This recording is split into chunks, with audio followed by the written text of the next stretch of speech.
The Knicks-Cavs series is all tied up at 1 after Cleveland's 107-90 win last night in the Midwest. So we're bringing back a familiar face, Danny B of the Knicks Wall, to get his reaction to Game 2 and to look ahead to Game 3.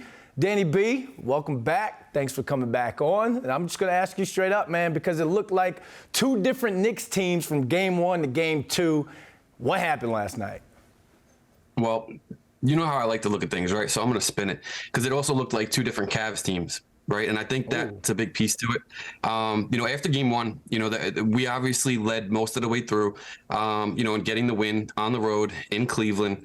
That's a big thing, and so when you're coming back into Game 2, you got to be expecting Cleveland to come out, swinging, come out looking to punch them in the mouth. And I think everybody was kind of, ready for that. RJ Barrett made mention of that in a pregame, press conference. But the Cavs came out and they came out swinging. And I thought the game started off decent. The Knicks came out hitting their shots. You saw Brunson and Randall both hitting from three. But towards the end of that first quarter, Darius Garland got going. And once his confidence was up, he took it and ran with it, and he really started. First of all, the defense was next level, but not only that, his shots were going through. And when he didn't have a shot outside, he was getting into the paint with ease. And that confidence just totally took him and their team to another level that the Knicks had a hard time of matching, and yes, you got the refs, and the whistles, maybe things weren't going so much their way. But between that and the added intensity from Cleveland, New York just wasn't able to weather the storm. Well, you hit me with a Jedi mind trick when you said that you were going to flip it and go with the tale of two different Cavs teams because you make sense. The Knicks managed to hold Donovan Mitchell to 17 points. But like you said, Darius Garland and Caris LeVert stepped up big with 32 and 24 points on the night. And that's compared to 20 points combined Game 1. But do you think that the Cavs supporting cast can carry the load the entire series, or was that just a fluke? Now, this is the thing, the playoffs are a little bit of a different animal, you know what I mean, than the regular season. It's a series, 7-game series. Do I think they have what it takes to carry it the entire way?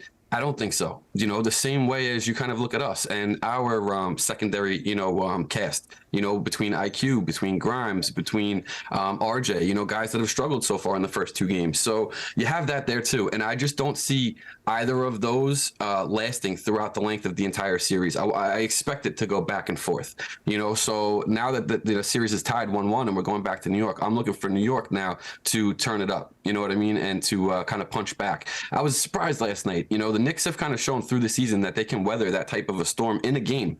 And the fact that they didn't come back out in the second half and really, look to punch back was a little telling. But I'm looking for them to do it in Game 3. It's going to be a big game. You want to definitely come out and show the intensity right off the bat, set that tone.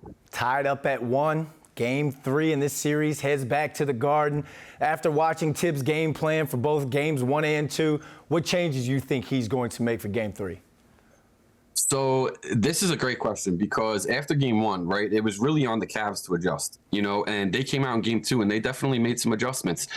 First of all, you saw Jarrett Allen, hedging, his way out of the paint a little bit more so, which showed body towards, Brunson and Randall and, kind of cornered them off. Brunson definitely was getting cut off on his pick and rolls. They're going to have to look to figure out how to get out of that. And for me, the biggest thing is off-ball movement. You know what I mean? When you got Jarrett Allen hedging his way and coming outside the paint a little bit, somebody's got to cut. Somebody's got to offer some support. A lot of times where you see Brunson and Randall kind of getting trapped there a little bit, they have no outlets, nowhere to go. And the other guys on the team have to recognize that and get to a place that you could support them. Throughout the season, you saw Isaiah Hartenstein big time doing that often. And he looked to do it last night, but it just wasn't enough. You need more. You need more ball movement, That to me it was telling. But not only that, the extra effort. We spoke about it, the last time we spoke. Extra effort's huge. Knicks lost the battle on the boards last night. They had 14 turnovers in the first half, and those turnovers came in a short amount of time.